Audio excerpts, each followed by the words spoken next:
Hey guys, welcome back for another episode of the Suited Shootist. This week, I'm going to do everybody a favor.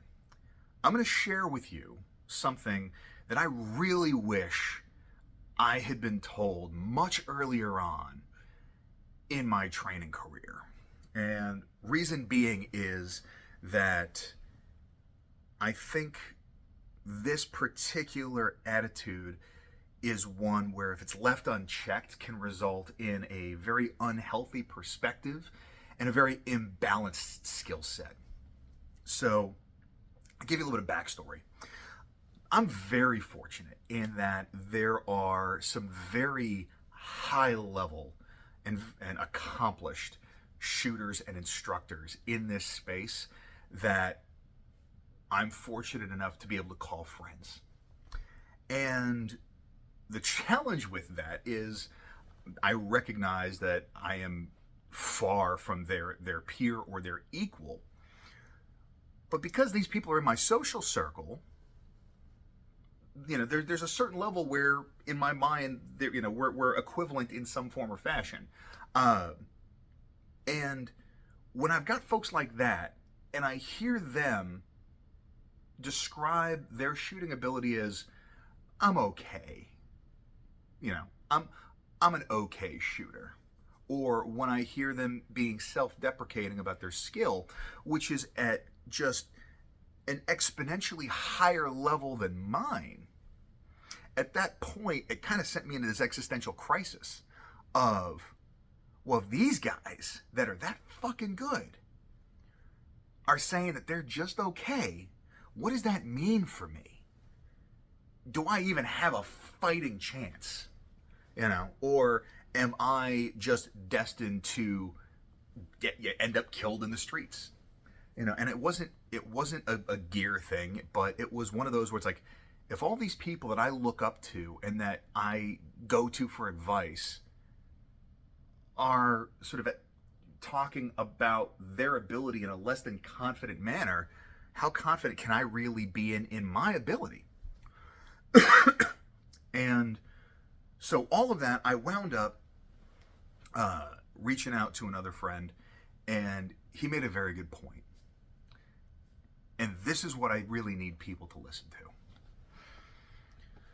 You are not going to know whether or not your level of skill is enough until it's too late to do anything about it. Now, there's two different approaches to that.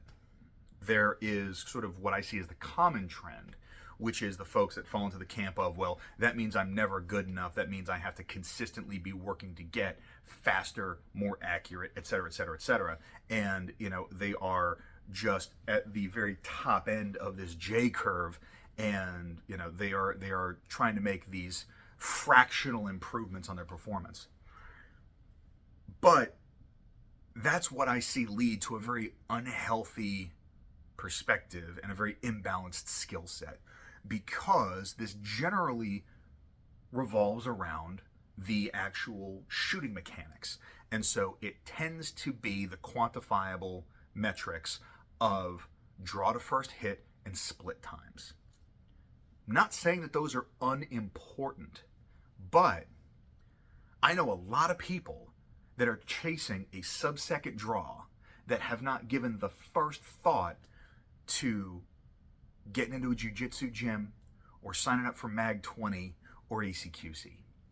And that's the part that really strikes me as a problem. And the reality of it is, and this is the uncomfortable truth, there is a certain degree of fatalism in all of this that we have to embrace. Because, and this was the light bulb moment that my friend dropped on me, you have septuagenarians with no training and a 5-shot snubby that have prevailed in their defensive encounters. You've got dudes that are at the peak of their mental and physical ability with millions of dollars of training and hundreds of thousands of dollars of equipment, whose full-time job is to prepare for a moment, that are no longer with us because they got by an illiterate farmer, maybe not wearing shoes, running an AK older than I am. Sometimes you can do everything right and still lose. I'm going to let that sink in for a second, because it's uncomfortable. It feels icky. We want guarantees. We want that idea of, if I'm at least at this level, I'm good. There's no guarantees in any of this. And so you can either let that spiral you into this unhealthy Travis Bickle-esque attitude of having to literally run yourself to the peaks of human performance, which generally is at the sacrifice of relationships, quality of life, and everything else. Or you make peace with it. Because here's the deal. I'm not going to say that you should not strive to be better. We all should. The version of us today should be better than the version of us yesterday. But that's not just in terms of shooting. So bear that in mind, because self-improvement is important. You never want to stagnate. But in the same vein, John Hearn spent a lot of time and research quantifying this. And if you take his Who Wins, Who Loses, and Why class, he actually goes into the data of why, as long as you're shooting at a high C class or low B class level, the deck is stacked in your favor in terms of the amount of mechanical shooting ability needed to prevail in that encounter. But here's the thing, that's not the only part of the equation. So, that's the thing that I wish I had known earlier, is you can do everything right and still lose. And you have to just make peace with that fact that, be hard to kill doesn't mean be impossible to kill. You can't be impossible to kill. But if someone's going to get you, they're going to have to work for it. And so, in the same vein, then understanding there reaches a point where once you're at that B class level or better, definitely start broadening the skill set, because number one, stuff like verbal agility and managing unknown contacts is going to be infinitely more useful on a daily basis than your draw to first hit. Secondly, things like jiu-jitsu or wrestling or whatever your preferred combat sport is have health and wellness benefits. There are aesthetic benefits to it, and so there's a lot that stacks on top of it. And the other part is also, don't lose sight of why you're doing all of this, because if you're spending all this time at the range or dry practicing and all this other stuff, and you're neglecting friends and family, if you are, if you're turning into Travis Bickle, you're not somebody that's a lot of fun to be around. And then you just start surrounding yourself with other people that are so singularly minded, and turns into this echo chamber, and it can really have some detrimental effects to the overall quality of life.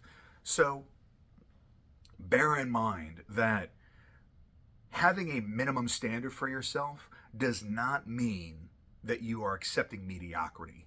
But in the same vein, unless you are competing at a very high level, if you are actually trying to make nationals, or if you're gunning for a turbo pin, or whatever your preferred shooting accomplishment is, then working towards the 95, the 95th percentile, the 99th percentile, if that's simply just a personal goal, cool, rock on. But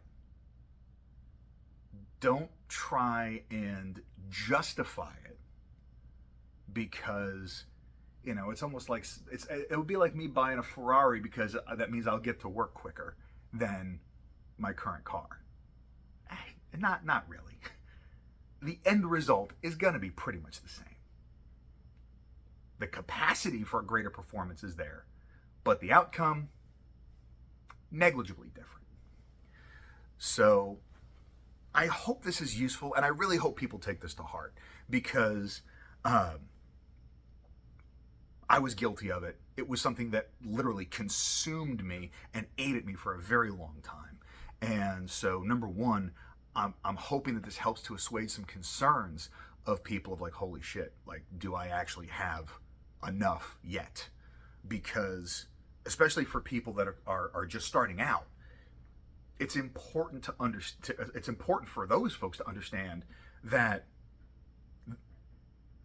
you know, when you're early on in this progression, if you've got people that are performing at the 95th percentile that are saying they're not good enough, the delta there is such that the people that are just coming in the front end, it seems so insurmountable that there can be some real damaging impacts to that kind of mentality.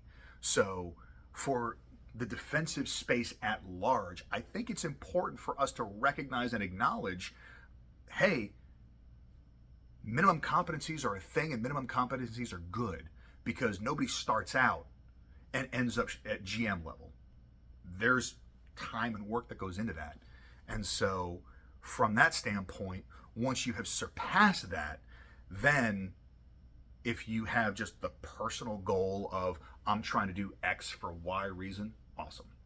But I think also understanding what the minimum expectations are can help to prevent this sort of spiral of getting so lopsided that it becomes this all-consuming thing, and we lose sight of the forest for the trees, as it were. So let me know if this was helpful, because this is it's very much in line with what I normally talk about, but it is a little different.